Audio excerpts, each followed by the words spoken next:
media. Terus yang kelima ada dokumen elektronik. Lanjut, kalau untuk fungsi dan jenis-jenis buku referensi.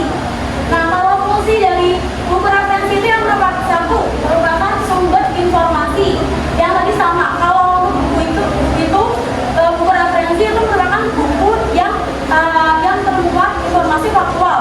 Nah, kita menggunakan buku tersebut itu sebagai sumber informasi untuk menunjang argumentasi kita. Nah, ini juga itu bahan rujukan. Kalau semisal kita punya argumentasi terus kita akan mencantumkan atau akan meletakkan argumentasi kita itu supaya kita memiliki bahan rujukan yang baik, itu kita bisa mengambil dari buku referensi. Yang ketiga itu pendukung akademik. Yang keempat itu pemecahkan masalah. Misal kita punya masalah, terus kita tidak bisa menerang dengan kata-kata, itu kita bisa menggunakan buku referensi tersebut untuk kita gunakan. Nah, yang selanjutnya ada di sini buku referensi. Itu ada kamus. Kamus itu contohnya kamus besar bahasa Indonesia atau KBBI yang kita tahu ya. Terus yang kedua ada ensiklopedia. Itu kumpulan informasi dari berbagai bidang dalam bentuk artikel. Yang ketiga itu tata bahasa dan gaya, panduan aturan tata bahasa dan penulisan. Terus yang keempat itu ada bibliografi. Itu untuk fungsi dan jenis buku referensi. Untuk selanjutnya saya persilakan untuk moderator. Oke, untuk materi selanjutnya terkait jenis koleksi referensi akan disampaikan oleh Mbak Syifa Badania.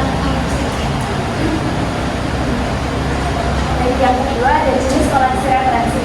Nah, seperti yang sudah dijelaskan sebelumnya bahwa referensi adalah sumber ataupun rujukan, dan sumber informasi ini dibagi menjadi tiga, yaitu sumber primer, sekunder, dan juga tersier. Yang pertama ada sumber primer. Sumber primer ini berarti informasi yang dimuat ditulis langsung oleh penulisnya, sehingga data yang didapatkan itu valid dan juga mendalam. Contohnya seperti monograf, manuskrip, disertasi maupun pelaporan. Lalu yang kedua ada sumber sekunder. Sumber sekunder merupakan ringkasan dari sumber primer yang bentuknya ringkasan maupun hasil analisis yang disampaikan dalam kekerasan yang untuk dipahami. Contohnya ada ensiklopedia, kamus, dan biografi. Lalu yang sumber sekunder ini yang terbagi menjadi dua itu adalah sumber sekunder. Yang pertama ada sumber langsung atau source file. Sumber langsung ini memungkinkan pengguna perpustakaan mendapatkan sumber informasi secara langsung, seperti melalui ensiklopedia, kamus, direktori, atlas, almanak, biografi, dan lain-lain.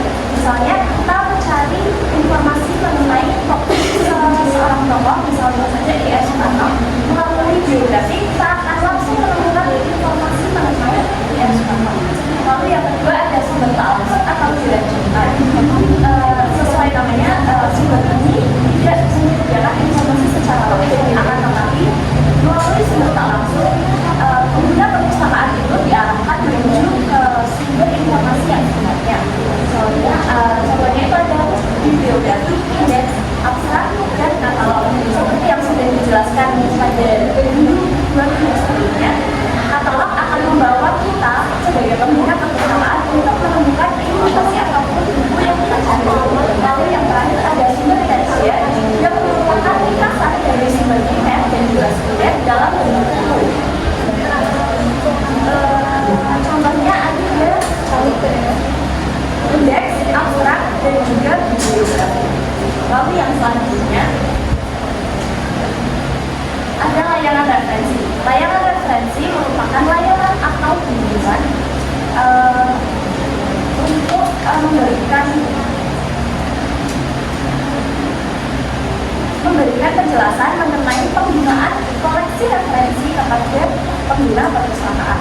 Nah, sehingga pengguna perpustakaan itu dapat menggunakan koleksi referensi secara cepat dan juga akurat.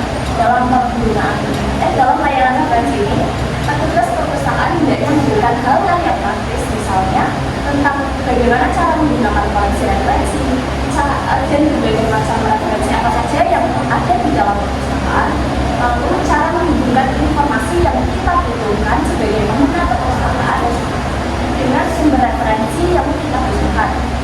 Lalu juga ada mengenai bagaimana memilih koleksi referensi yang tepat sesuai dengan apa yang kita butuhkan. Seiring dengan perkembangan zaman, tentunya perpustakaan perlu melakukan inovasi. Nah, salah satu inovasi yang dapat dilakukan adalah dengan perpustakaan digital maupun dengan memanfaatkan website. Salah satu contohnya adalah di perpustakaan industri sendiri yang memanfaatkan website di perpustakaan industri.ac.id yang memudahkan kita dalam mengakses perpustakaan. Di dalam website tersebut tersedia informasi mengenai perpustakaan, koleksi layanan referensi atas koleksi buku apa saja yang ada di perpustakaan, pustakawannya siapa saja, dan juga ada mengenai kegiatan apa saja yang dilakukan di perpustakaan. Ini juga diterapkan di dalam SMA Negeri 1 Gorontalo. Nah, selain dengan menggunakan memanfaatkan teknologi, inovasi yang dilakukan bisa dengan berkolaborasi. Salah satu contohnya adalah kolaborasi antara Universitas Pajajaran dengan BPS atau Badan Pusat Statistik di Jawa Barat yang membuat pojok statistik pada 2022 lalu. Penggunaan pojok statistik ini meningkatkan pelayanan dan juga membantu pustakawan dalam menggali potensi data statistik yang digunakan untuk pendidikan maupun riset dan pengabdian. Selanjutnya saya menjelaskan Untuk materi selanjutnya terkait mengenai penelusuran informasi yang akan disampaikan oleh Mbak Anissa. Artinya kami selanjutnya. Baik, selanjutnya yaitu penelusuran informasi. Nah, penelusuran informasi adalah suatu proses pencarian kembali informasi yang diperlukan oleh pengguna dan tersimpan dalam suatu pusat informasi. Nah, penelusuran informasi dapat juga suatu aktivitas mencari serta menemukan informasi yang sudah tersimpan dari yang berasal dari berbagai media. Nah, media tersebut dapat berupa hard copy, soft copy, buku, artikel, jurnal, majalah maupun yang lainnya yang berasal dari internet, komputer maupun media elektronik lainnya. Dan selanjutnya yaitu tujuan dari penelusuran informasi. Tujuan utama dari penelusuran informasi yaitu mempermudah pengguna dalam mencari dan menemukan informasi yang mereka butuhkan. Nah, menurut Suraman tahun 2007 ada beberapa hal penting dalam penelusuran informasi, yaitu yang pertama kunci telusur atau kata kunci. Nah, pada saat kita mencari informasi atau menelusuri informasi di perpustakaan, kita dapat mencari dengan menggunakan kata kunci seperti judul, nama pengarang, tahun terbit maupun subjek yang lainnya. Yang kedua yaitu ada pencatatan pertanyaan, dan yang ketiga yaitu alat telusur atau sarana yang kita gunakan untuk menelusuri informasi. Materi yang selanjutnya saya serahkan kepada Untuk materi selanjutnya mengenai faktor pembatasan pengembangan informasi yang akan disampaikan oleh Mbak Sari Hidayat. Selanjutnya silakan. Nah, selanjutnya kebutuhan informasi. Kebutuhan informasi ini biasanya muncul karena ada kesenjangan pengetahuan di dalam seorang individu dengan kebutuhan informasi yang diperlukan. Untuk mengatasi kesenjangan tersebut, maka seseorang akan berusaha mencari informasi sebanyak mungkin agar kebutuhan informasinya itu terpenuhi. Kemudian faktor-faktor kebutuhan menurut kawan dalam hal ada 5. Yang pertama, kebutuhan kognitif. Kebutuhan ini biasanya untuk memperkuat dan menambah informasi pengetahuan agar seseorang dapat menguasai lingkungannya. Yang kedua, kebutuhan afektif. Kebutuhan ini berkaitan dengan hal-hal yang menyenangkan, yang memberi kekuatan estetis serta pengalaman emosional. Kemudian yang ketiga ada kebutuhan integrasi personal. Kebutuhan ini untuk penguatan kredibilitas diri, kepercayaan diri, stabilitas, dan status dari seorang individu. Kemudian yang keempat ada kebutuhan integrasi sosial. Kebutuhan ini berkaitan dengan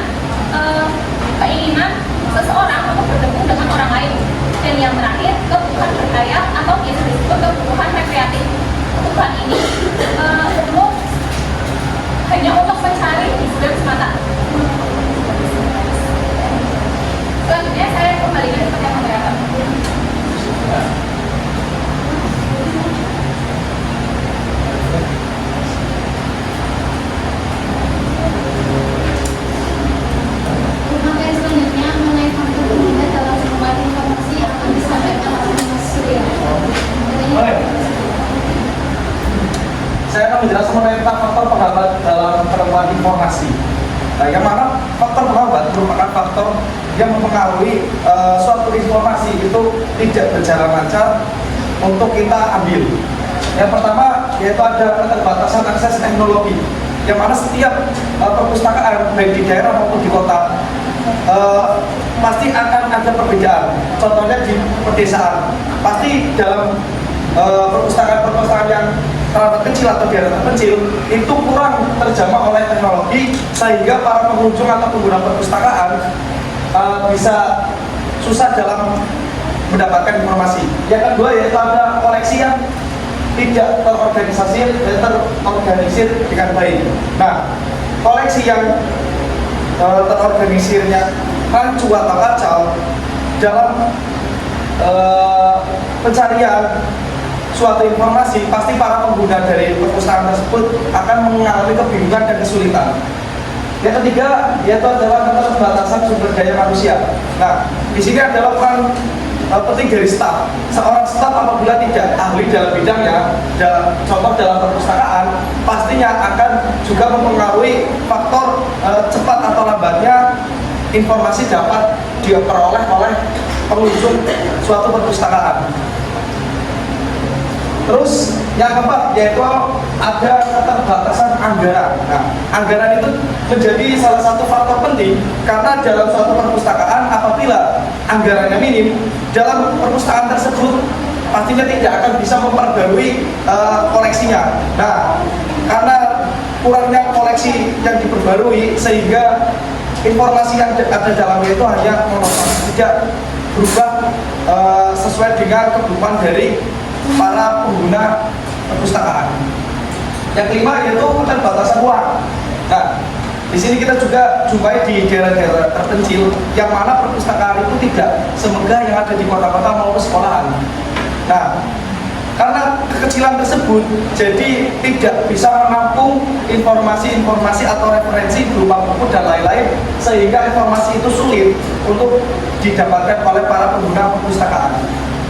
Yang selanjutnya adalah masalah kualitas sumber daya atau SDM. Nah, jadi apabila kayak itu di perkotaan itu SDM-nya mungkin sudah pandai dan tahu mengenai tentang teknologi, jadi seperti penggunaan katalog dan lain-lain itu lebih mudah. Nah, kalau sumber dayanya kurang seperti di pedesaan, ini juga bisa membuat pengaksesan informasi itu susah untuk berjalan secara baik ya, karena benar-benar susah apabila SDM itu tidak mengetahui tentang katalog dan lain-lain.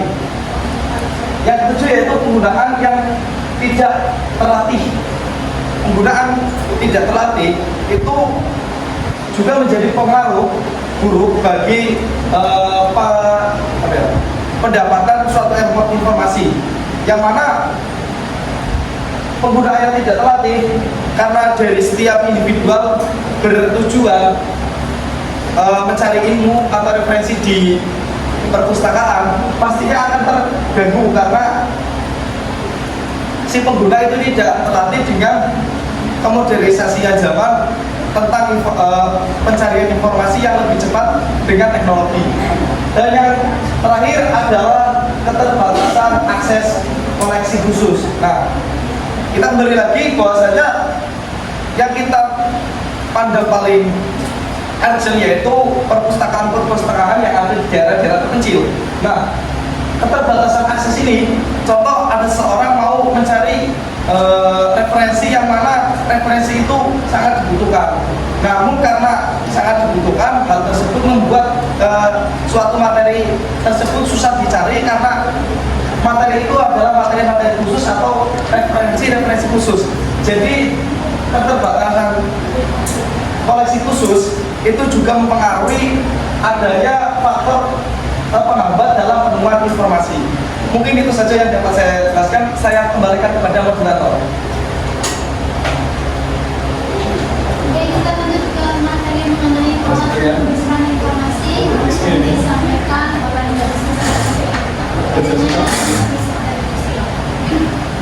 Oke, selanjutnya yaitu alat penelusuran informasi. Nah, penelusuran informasi itu adalah sebuah aktivitas seseorang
Di bibliografi juga kita dapat menelusuri informasi tersebut dengan bibliografi, karena di bibliografi terdapat daftar pustaka yang mencakup isi serta deskripsi dari suatu buku yang meliputi judul, pengarang, edisi cetakan, nota terbit, penerbit, tahun terbit, jumlah halaman, bahkan ukuran buku serta ISBN-nya. Nah, fungsi dari bibliografi ini juga sebagai alat untuk meneliti apa yang akan kita teliti. Nah, juga di bibliografi ini kita dapat mencantumkan catatan kaki di penelitian kita. Nah, yang ketiga tentunya internet. Nah, di zaman sekarang itu kan kita juga butuh internet ya. Nah, jadi alat penelusuran informasi yang ketiga yaitu internet, karena internet itu berfungsi sebagai kita bisa browsing lewat internet. Nah, internet itu juga memberikan kemudahan kita dalam mencari informasi. Dengan misal kata kunci saja, internet dapat memberikan informasi tentang kata kunci yang kita ingin cari tersebut. Nah, dengan alat penelusuran informasi, tentunya kita dapat mencari informasi dengan mudah, cepat, tanpa adanya batasan ruang dan waktu.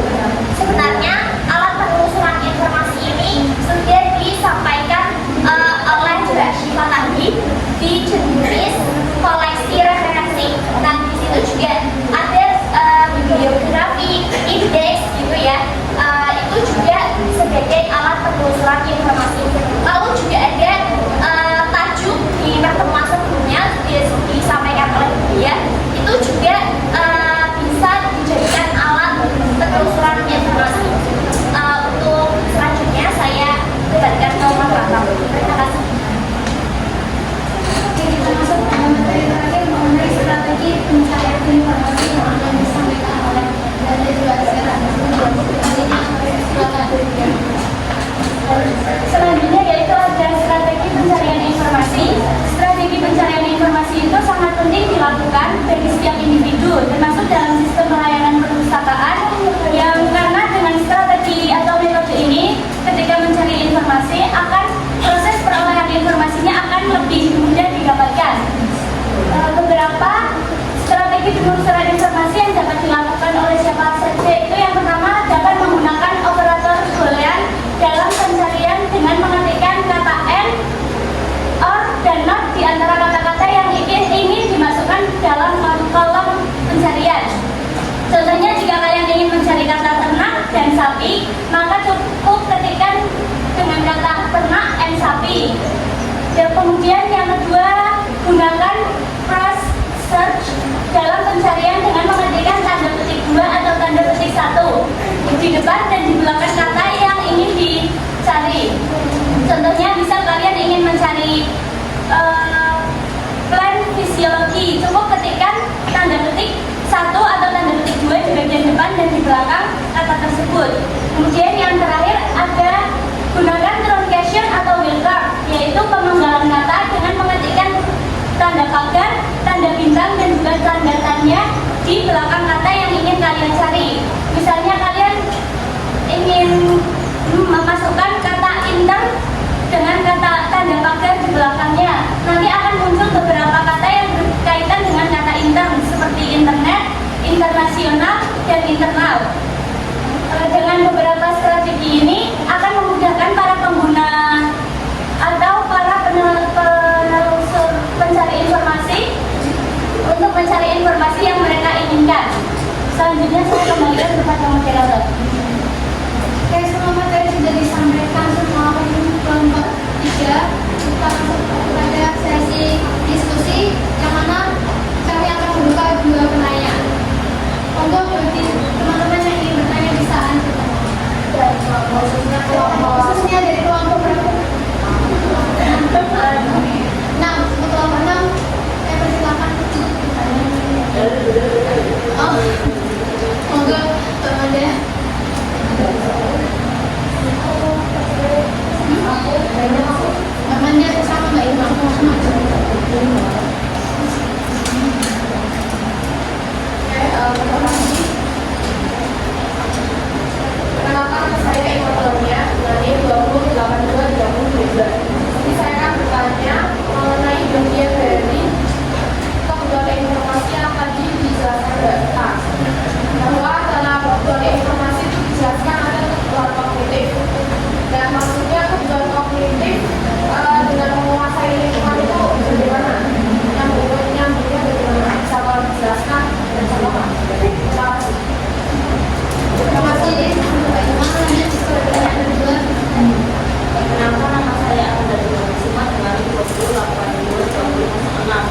saya ingin bertanya tentang yang sebenarnya asli dikatakan oleh Mbak Siva.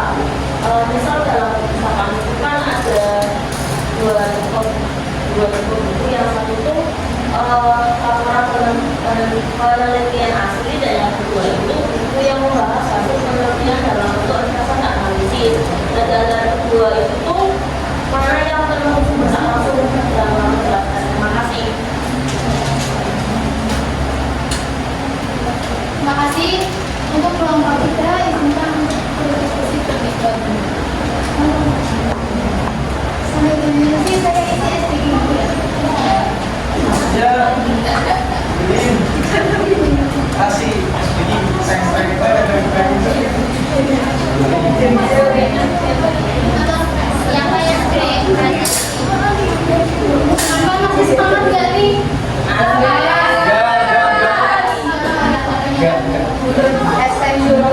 Saya punya salah satu senam. Sekarang udah pada nggak asing, nggak ini senam. Sekarang yang berdiri semua terus di jauh. Saya mau mere. Berdiri Pak. Ya semangat. Tengah hari yang berjaya semangat.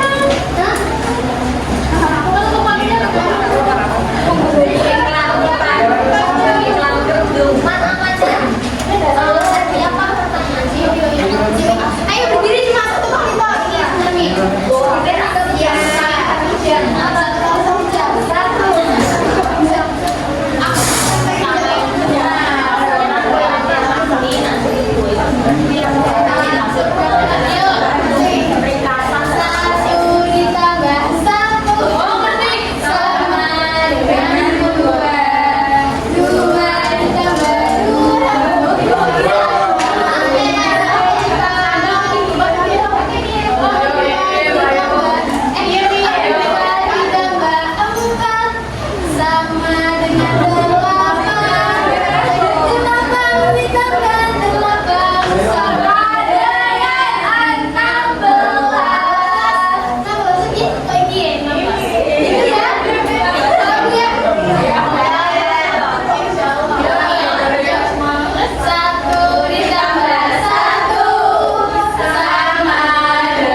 informasi yang didapat seseorang, maka seseorang semakin bisa menguasai lingkungannya. Kalau contoh di masyarakat itu, misalnya pebisnis yang ingin menguasai pasar, maka pebisnis itu harus meriset dulu mengenai keadaan pasar. Misal tren yang sedang ada di pasar, terus minat dari pembeli-pembeli yang ada. Baik, terima kasih.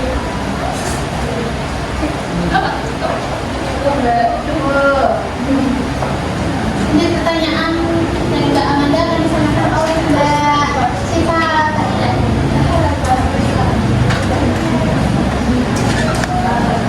Pertanyaannya antara laporan asli dan laporan yang bentuknya ringkasan atau analisis, yang mana yang langsung dan tidak langsung. Untuk yang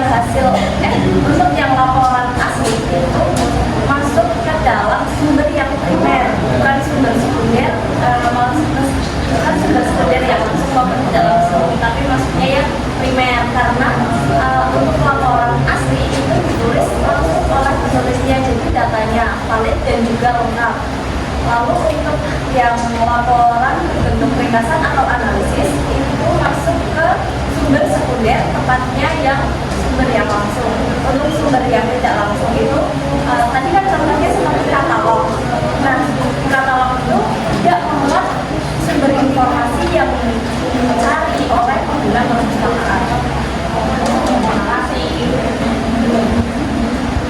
Pertanyaan sudah dijawab semua. Kita akan masuk pada kesimpulan juga akan dibacakan oleh Mbak Paula. Silakan. Nah, setelah kita mempelajari tentang referensi dan referensi, dari materi tersebut kita dapat simpulkan bahwasanya makalah kita itu membahas secara komprehensif mengenai peran referensi dan buku referensi dalam perpustakaan. Ada juga di sini sumber referensi, pelayanan referensi, terus serta teknik pencarian informasi yang efektif. Nah, referensi itu dalam gaya bentuk seperti buku, jurnal, laporan penelitian, yaitu berfungsi sebagai pendukung argumentasi akademik, memperkuat kredibilitas atau kepercayaan orang, serta mencegah plagiarisme. Nah, buku referensi itu juga digunakan untuk sebagai sumber informasi yang valid dan mendalam untuk proses penelitian dan pembelajaran. Nah, koleksi referensi di perpustakaan itu terbagi menjadi ada tiga kategori utama, yaitu pertama ada sumber primer, yang kedua sumber sekunder, dan yang ketiga yaitu tersier. Dengan sumber sekunder itu seperti ensiklopedia dan kamus rujukan yang signifikan dalam pelayanan referensi. Selanjutnya saya persilakan Untuk materi sudah dijelaskan secara terstruktur oleh Paula juga. Wah, ini dan sebelumnya terima kasih dan sebenarnya mohon maaf jika ada salah